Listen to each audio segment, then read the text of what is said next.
diajukan. Baiklah, sahabat forum, berikutnya adalah pengamat gerakan koperasi.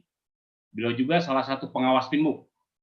Mungkin sahabat forum mengenal beliau dengan berbagai kajian dan tulisan-tulisannya, karya-karyanya.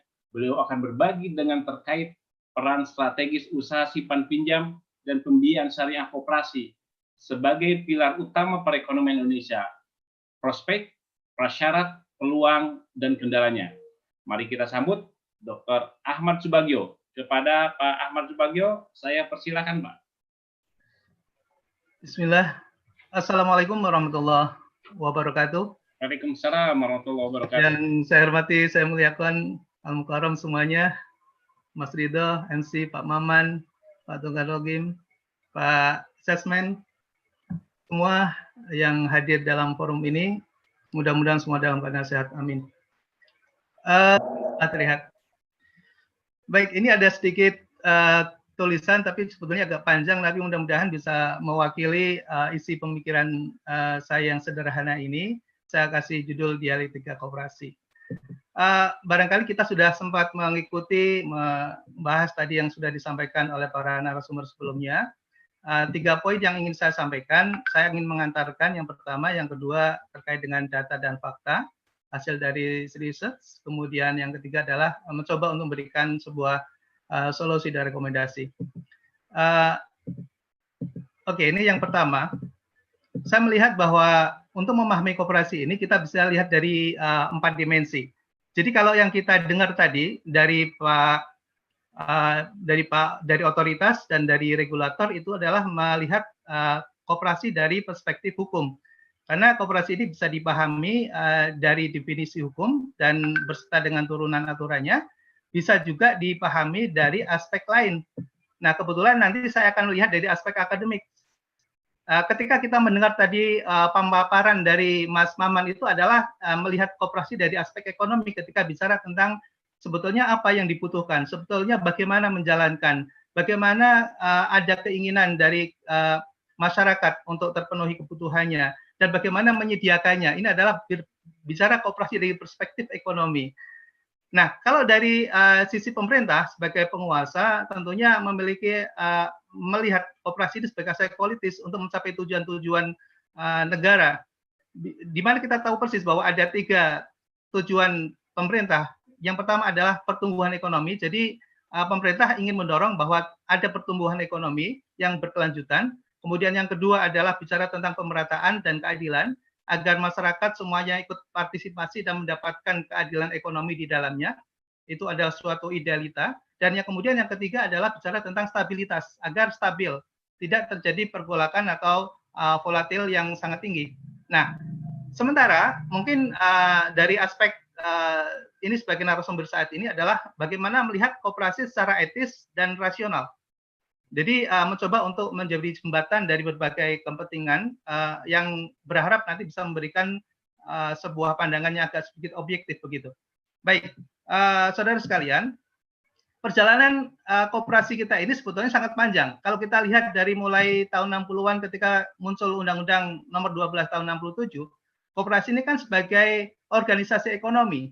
Ketika koperasi belum diatur sedemikian sangat ketatnya, koperasi itu bertumbuh. Kita tahu persis, ya ada monumen-monumen yang sampai saat ini kita bisa lihat.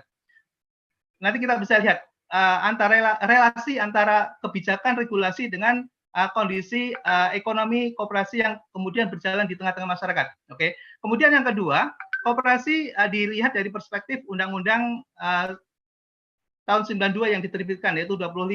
Koperasi disebut sebagai koperasi itu badan usaha. Jadi mendirikan koperasi itu sekaligus juga bisa melakukan usaha yang sebagai legalitinya bisa dijalankan, bisa menjalankan, masyarakat bisa menjalankan itu.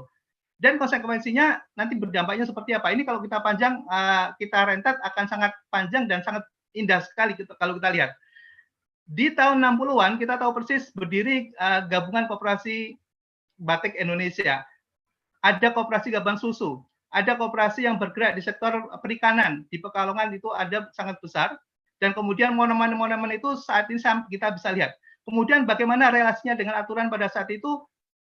Ya, tidak ketat mengatur koperasi. Dibiarkan masyarakat untuk bisa berpartisipasi dan memberikan kontribusi kepada pertumbuhan ekonomi dengan kemampuan yang dimilikinya sendiri.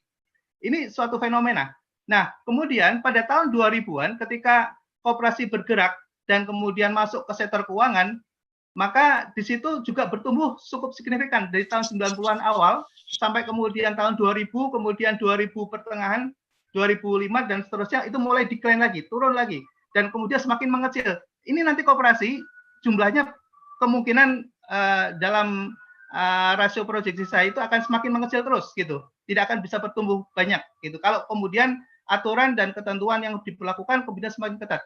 Memang kita di sini ada suatu willing dan ada suatu kebutuhan di mana kita menginginkan warga masyarakat bisa berkontribusi dalam perekonomian dalam konteks ikut di dalamnya sebagai pelaku, sebagai pengguna dan sebagai pemilik suatu entitas. Ini menjadi sebuah tantangan. Ketika nanti suatu yang sangat diatur begitu sangat ketat dan merupakan itu sebetulnya bagian dari masyarakat marginal, mereka ingin memiliki, mereka ingin melakukan kontribusi, tapi kemudian dibatasi dengan aturan-aturan yang semakin ketat, maka dengan sendirinya mereka hanya akan menjadi penonton dan hanya menjadi user, sulit untuk menjadi owner. Ini adalah menjadi sebuah tantangan ke depan bagaimana pemerintah akan peduli terhadap masyarakat menengah ke bawah. Oke, nah kemudian yang keempat adalah sebetulnya undang-undang ini sudah dilakukan regulasi di 2013 kita tahu persis ada Undang-Undang Nomor 17 yang dimana di dalamnya koperasi itu sebagai tidak hanya sekedar badan usaha tapi badan hukum juga. Kemudian itu gagal, ya itu gagal. Nah, ketika kemudian itu gagal, sebetulnya sekarang sedang berjalan karena ada OS. Jadi koperasi itu tidak lagi kementerian sebagai regulator, Kementerian Koperasi sebagai regulator tidak lagi punya kewenangan untuk memberikan legality bodies, legal status, tapi kemudian Kementerian Kemenkumham. Jadi itu artinya sebetulnya sama dengan badan usaha, badan hukum yang lain sekarang. Oke. Nah, kemudian kita mau lihat sekarang bagaimana trade-off antara sektor real dengan sektor keuangan. Ya, ketika kita melihat bahwa di awal-awal tahun 60-an itu sektor real itu sangat bertumbuh, sangat bagus banget, yang kemudian diinisiasi oleh masyarakat lokal dan kemudian ikut berkontribusi dalam bidang ekonomi. Memiliki GKBI, memiliki koperasi susu, itu suatu sejarah yang indah yang kita bisa lihat dan hanya bisa kita lihat. Sekarang sulit sekali itu dilakukan. Nah, kemudian di tahun 80-an pemerintah mendorong untuk melakukan upaya bagaimana setiap profesi itu ikut kontribusi. Ada petani, ada nelayan, ada pegawai. Disitulah yang kemudian sampai sekarang juga ada monumennya. Kita tahu persis koperasi karyawan punya bank sekarang, kemudian punya beberapa badan usaha lain yang kemudian itu sebetulnya hasil bukan sekarang, hasil dari kontribusi pemerintahan masa lalu. Sekarang pertanyaannya mampu nggak pemerintah melakukan dan menyediakan itu agar masyarakat sekarang itu bisa memiliki bagian yang sama untuk melakukan aktivitas ekonomi yang memiliki payung hukum yang kuat.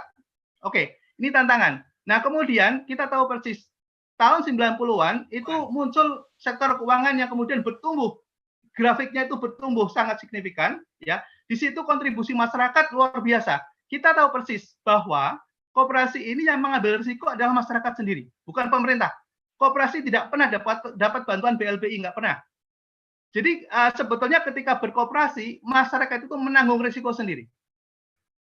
Oke, nah sementara ketika saat ini di tahun 2000-an awal itu sudah mulai tumbuh lagi, ya kemudian mengalami decline sangat tajam gitu. Tapi kemudian ketika terjadi berbagai aglomerasi di mana kemudian para pemilik modal besar kemudian masuk ke dalamnya dan kemudian ikut bermain di dalamnya, disinilah yang kemudian muncul masalah-masalah besar. Masalah-masalah besar muncul. Nah, disitulah yang kemudian kita akan secara bijak bagaimana sebetulnya dan seharusnya pemerintah menghandle ini secara bijak tadi, seperti kata Pak Aslian Burhan tadi menyampaikan, jangan sampai kemudian kita ke depan memiliki sebuah perspektif melihat koperasi ini sesuatu yang kemudian ditakuti, kemudian koperasi ini adalah sesuatu yang harus diatur secara rigid, kemudian koperasi ini harus mendapatkan kemudian justru tidak mendapatkan bagian yang adil dalam share ekonomik misalnya, ini akan menjadi sangat antagonis dan kontraproduktif. Oke, nah kita akan melihat di sini bahwa dalam kenyataannya kita itu punya dualisme regulasi, ya, dualisme regulator. Ini sedikit sebetulnya kalau bicara koperasi itu kan sebetulnya tidak hanya koperasi simpan pinjam, tapi nanti kita akan mengerucut apa yang nanti saya akan sampaikan ini akan mengerucut kepada regulasi yang terkait dengan aturan di usaha simpan pinjam. Oke. Sebetulnya kalau bicara tentang regulator, ini ada dua perspektif. Saya menyebutnya sebagai regulator dan otoritas karena kan agak berbeda, ya. Nah, Kementerian Koperasi dan UKM itu adalah regulator, sedangkan otoritas jasa keuangan itu adalah otoritas. Dalam bidang perizinan, kita tahu persis sekarang bahwa Kemenkop bisa memberikan izin usaha simpan pinjam, OJK juga bisa memberikan usaha simpan pinjam juga. Oke. Dalam hal pembinaan, tujuan dari Kemenkop adalah pemberdayaan. Makanya tadi kita lihat beberapa kata-kata diulang-ulang oleh Pak Sesmen adalah pemberdayaan. Karena memang di situ yang akan dinaikkan harkat dan martabatnya adalah masyarakat marginal. Sehingga konteksnya adalah pembinaan. Berbeda dengan otoritas. Kalau otoritas itu konteksnya adalah perlindungan. Siapa yang dilindungi? Masyarakat dan para pemilik modal. Kita tahu persis, ya, kalau ada gagal bayar di suatu bank, maka pemerintah akan bayarin itu. Ya, pemilik modal akan dikembalikan uangnya. Tapi kalau di koperasi ada nggak? Nggak ada. Karena koperasi itu yang taking risk adalah masyarakat sendiri. Oke. Nah, nanti kita melihat, kita belum bicara masalah keadilan, belum bicara masalah pemerataan, bagaimana tugas dan fungsi pemerintah sebetulnya harus dipilih. Oke. Kemudian yang ketiga adalah bicara tentang pengaturan. Nah, pengaturan yang diatur sebetulnya oleh kementerian itu hanya kelembagaan. Ya. Tapi kalau di otoritas bicara tentang kelembagaan, bicara tentang usaha, ya, dan bicara tentang pelaporan. Makanya ketika kemudian itu dilanggar, yang akan terjadi adalah sanksi. Maka tadi Pak Maman menyamakan sebetulnya di koperasi itu tidak ada sanksi. Sanksi itu kan ada dua, sanksi material dan non material. Material itu adalah mana you langgar bayar. Imaterialnya apa? Imaterialnya adalah sanksi sosial dan sekaligus sanksi administrasi. Oke. Kemudian bicara tentang pengawasan dan sanksi. Kalau di koperasi itu adalah penyadaran. Jadi pengawasan itu untuk menubangan penyadaran agar mematuhi aturan-aturan itu. Tapi kalau di otoritas penegakan aturan, makanya kemudian ditempelkan dengan sanksi. Ada pengawasan, ada sanksi. Nah, kemudian yang terakhir adalah pencabutan izin. Kalau di koperasi itu harus keputusan rapat anggota. Pemerintah nggak punya kuasa untuk mencabut. Itu yang betul. Tapi kalau di OJK, di otoritas, you langgar aturan, gue cabut. Karena saya yang kasih izin, saya itu. Jadi harus berbeda. Nah, persoalannya ke depan mau dibuat seperti apa? Ini kemudian yang akan berbicara adalah perspektif politik dan hukum. Nanti akan bicara perspektif. Tinggal kemauan pemerintah itu mau kemana? Mau melindungi masyarakat menengah ke bawah agar punya kemampuan dalam berekonomi? Atau sebaliknya, memihak kepada pemilik modal besar misalnya, ini sebuah tantangan. Saya nggak akan mengklaim seperti apa ke depan, tapi nanti bisa melihat dari kebijakan-kebijakan yang nanti akan dikeluarkan. Oke. Nah, kemudian yang perlu dipahami oleh semuanya adalah bahwa kalau bicara tentang koperasi juga kita jangan kemudian ambigu. Koperasi jelas karena dia adalah prinsipnya membership, maka di dalamnya member itu, anggota itu ya para pelakunya, ya para pengguna jasanya, ya di situ pemilihnya juga, owner juga. Makanya kemudian pemerintah memberikan distingsi kepada koperasi untuk mengelola dirinya sendiri sebagai SRO, sebagai self-regulatory organization. Organisasi yang mengatur dirinya sendiri. Makanya kalau ada risiko, tanggung juga risikonya. Ini sebuah konsekuensi. Gitu. Nah, OJK berbeda lagi. OJK itu ada 3. Ada lembaga keuangannya sebagai entities, ada pemilik dana, para pemodal, dan ada penggunanya, ada usernya. Ini yang agak berbeda. Maka cara pengaturannya juga akan berbeda. Oke.